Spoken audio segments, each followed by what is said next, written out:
Buat teman-teman yang bosen dengan desain IM over ear dan pengen sesekali nyobain yang strike down, kali ini Moondrop ngasih opsi buat teman-teman untuk dibeli.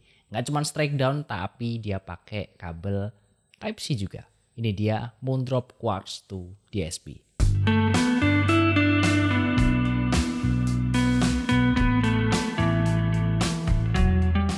Hai semua, balik lagi di YouTube. Terakhir saya nge-review IM Strike Down itu kalau nggak salah Tin Hi-Fi Channel Elf. Dan itu memang ngasih pengalaman pakai IM yang sedikit berbeda dari biasanya.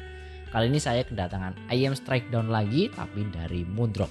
Dan thanks buat Intium yang udah ngasih saya kesempatan untuk nyobain IM yang satu ini. Oke, nggak usah berlama-lama. Seperti biasa, ritualnya kita buka paket penjualannya terlebih dahulu. Nah, di sini kita dapat box penjualan coklat kayak gini, dikasih stiker frekuensi respon. Cukup sederhana di era box Wibu yang sekarang ini bisa jadi nilai tambah. Di dalam kita cuma dapat ayamnya aja, terus dapat ear tips bawaan dan juga beberapa paper. Untuk desain dan build quality cukup oke dan terlihat anti mainstream karena dia bukan over ear tapi strike down. Sementara untuk kabelnya dia nggak bisa dicopot dan build untuk kabelnya sendiri cukup bagus dan tebel kalau dibandingkan sama punyanya si Tin Hi-Fi C0 yang itu tipis banget.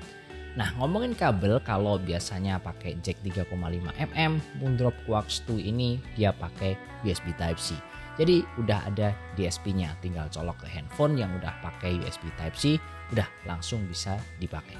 Tapi sayangnya kita nggak dikasih fitur untuk berubah EQ karena nggak bisa connect dengan aplikasi Moondrop Link. Ya, jadi terima aja suaranya out of the box. Nah, saya akan bahas fitting dan disclaimer dulu sebelum masuk ke pembahasan suara. Jadi Moondrop Quartz 2 ini adalah IM yang paling susah fittingnya untuk kuping saya. Saya coba ganti ear tips pun nggak ngaruh, dari ear tips bawaan, terus ganti AET08, Final Type I, H570 sampai foam sama aja, nggak ada yang beres fittingnya. Kadang nggak ngesil sampai bassnya hilang, kadang ngesil sampai budak kayak kuping di vakum, mampet dan bikin suaranya kecil atau bahkan kadang-kadang imbalance. Makanya pun juga harus ngejewer kuping dan mulut mangap. Itu pun untung-untungan. Kalau lagi bejo ya sekali langsung pas. Kalau enggak ya sampai berkali-kali, sampai moodnya hilang untuk dengerin musik. Jadi effort untuk nge-review ini IM itu lebih ke make IM-nya, dan karena hal itu jadi ini akan jadi sebuah review yang sangat-sangat subjektif.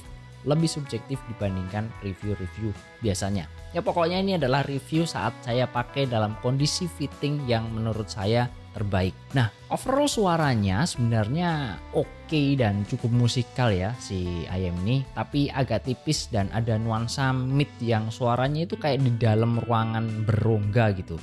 Oke, kita bahas satu-satu aja biar lebih gampang. Kita mulai dari bassnya dulu.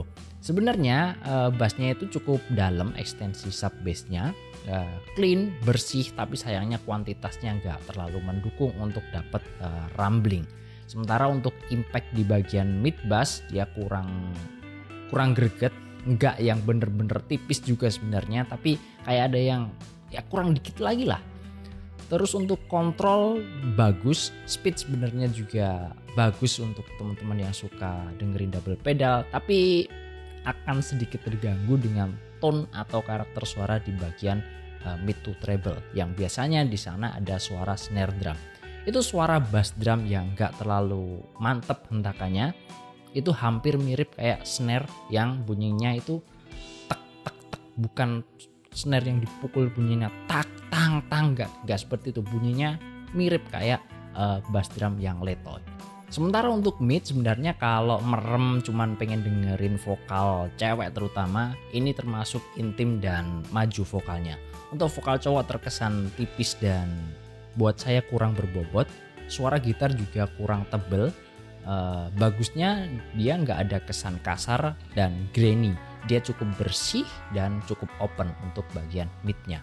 Terus untuk treble-nya sebenarnya cukup sopan dan rapi kalau di play di volume 30-40%-an. Tapi kalau udah di atas 50%, agak terkesan kasar dan kurang rapi.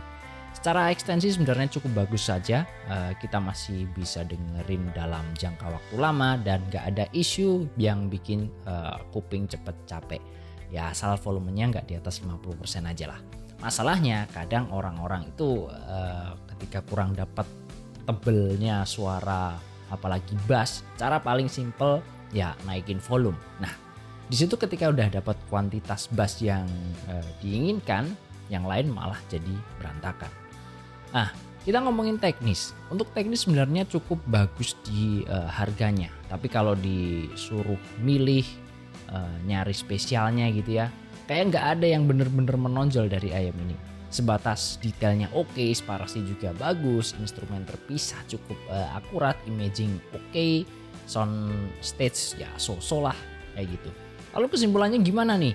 Di harganya yang sekitar 230 sampai 250-an kayaknya setahu saya nggak ada yang modelnya kayak gini. Dia straight down, ada mikrofonnya dan ada DSP-nya.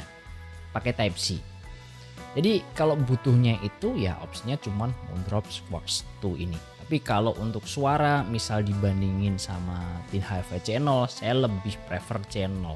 Mid-nya dia lebih berbobot dan lebih natural snare drumnya. Buat saya nggak ada masalah suara cewek di channel kalau nggak se-forward dan se-intim di Moondrop Quartz 2 ini. Oke, jadi gitu aja cerita saya untuk Moondrop Quartz 2 ini. Semoga reviewnya bener karena ada isu di fitting yang itu sangat-sangat berpengaruh ke suara. Yang sudah nonton sampai akhir, komen aja di bawah kalau saya ada salah atau beda pendapat sama teman-teman. Koreksi aja. Oke. Kalau suka di like aja videonya, feel free buat subscribe. Kita ketemu di video berikutnya. Bye-bye. Assalamualaikum.